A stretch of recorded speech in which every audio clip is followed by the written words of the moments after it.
మీ business ఏదైనా మీ ఊర్లో promotion చేయాలంటే అది సుమన్ టీవీతోనే సాధ్యం. ఇప్పుడే సంప్రదించండి. ఈరోజు 24 బ్రహ్మోత్సవాల్లో భాగంగా ఈరోజు తిరు కళ్యాణం జరిగింది. కళ్యాణోత్సవంలో భాగంగా ఈరోజు 108 జంటలకి కూర్చోబెట్టి దంపతులచే మనం కన్నుల పండుగ కళ్యాణం జరిపించినాము. అట్లాగే ఇది ఏంటంటే ఈ గుడి చరిత్ర ఏంటంటే 95 కన్నా ముందు ఇక్కడ అయ్యవారు ఉండాలంటే కూడా ఒక రూమ్ కూడా లేకుండే. అట్లాంటి పరిస్థితుల్లో చంద్రమౌళి గౌడ్ గారు సర్పంచ్ అయినప్పుడు మేమందరం గ్రామ పెద్దలము అన్నగారి ఆలోచన మేరకు ఆయనకు మా సహకారంతో మేమందరం ఆయన ఎంబడి ఈ గుడిని డెవలప్ చేయాలనే ఉద్దేశం అన్నకున్నది కాబట్టి ఆయన ఎంబడి మనం ఉంటే ఆయన ఏదైనా సాధిస్తాడనే ఉద్దేశంతో మేము అందరం ఆయనకు సహకారం చేసినందుకు 95లో ఫస్ట్ ఇక్కడ ఏమైందంటే ఒక పంపు ఉండే బోరు. ఆ బోరు పంపు తోటి మేము ఇక్కడ రూములు లేవు. అయ్యగారు ఉండాలంటే మేము గుడి డెవలప్ కావాలంటే అయ్యగారు ఉండాలి.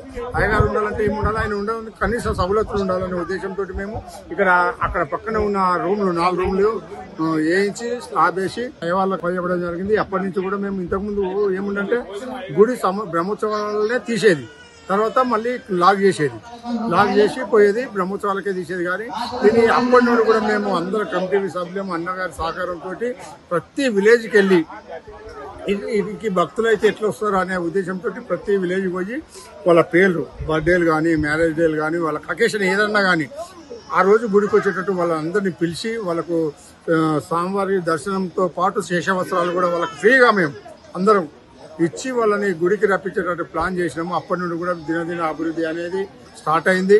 అప్పటి నుంచి చంద్రమౌళి గౌడ్ గారు ఇక్కడ ప్రకటించడు కృష్ణశిలలతోటి గర్భాలయం కానీ అడ్డ మండపం కానీ నా సొంత డబ్బులతో కడతా అని ఆయన కోర్టు చెక్కించిన అప్పుడు ఉన్న ఎమ్మెల్యే గారి చేతుల మీదుగానే చెక్కి ఇవ్వడం జరిగింది. ఇచ్చినట్టుగానే ఆయన ఆ గర్భాలయం కానీ అడ్డ మండపం కంప్లీట్ అయింది. అవి 2 కంప్లీట్ అయినాయి కాబట్టి ముంగట మండపం లేదు కదా ఎట్లా అనే ఉద్దేశంతో ఆలోచన చేసినప్పుడు మేము గ్రామస్తులు అందరం పోయినాం. వాళ్ళ ఫ్యామిలీ దగ్గరికి పోయి అన్న మరి ఇక్కడ గర్భాలయం అర్ధ మండపం అయిపోయింది, ముంగట మండపం లేదు, సగంలోనే అయిపోయింది, ఎట్లానే మీరే ముందుకు రావాలని చెప్పి ఊరోళ్ళందరం పోయి రిక్వెస్ట్ చేస్తే వాళ్ళు ముందుకు వచ్చారు. వాళ్ళ 4 ఫ్యామిలీ మెంబర్స్ కూడా ఇంకా ₹1 కోటి ఇచ్చి ముంగట మండపం కూడా కంప్లీట్ చేస్తారు. ఈ బ్రహ్మోత్సవాల భాగంగా ఏమైందంటే ఇప్పుడు స్టార్టింగ్ నుంచి ఎండింగ్ వరకు 1 లక్ష పబ్లిక్ వచ్చి దర్శనాలు చేసుకుంటారు. ఎందుకంటే అంతమంది ఎందుకు వస్తారంటే ఆ దేవుడు కూడా ఇక్కడ వచ్చి భక్తులు కోరుకున్న కోరికలు తీరుస్తాడు కాబట్టి కంపల్సరీ వాళ్ళకి నమ్మకమైన దేవుడు.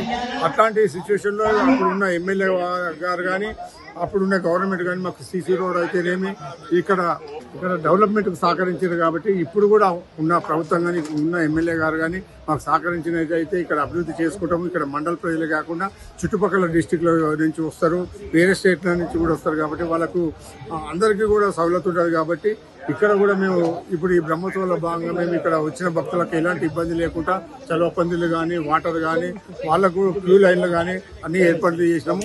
ఇక్కడ కూడా వచ్చిన భక్తులు మాకు సహకరించాలి, గ్రామస్తులు కూడా సహకరించినట్లయితే ఇంకా అభివృద్ధి చెంది ఇంకా భక్తులు కూడా వస్తారని కోరుకుంటూ సెలవు తీసుకున్నారు. జై శ్రీరామన్నారాయణ.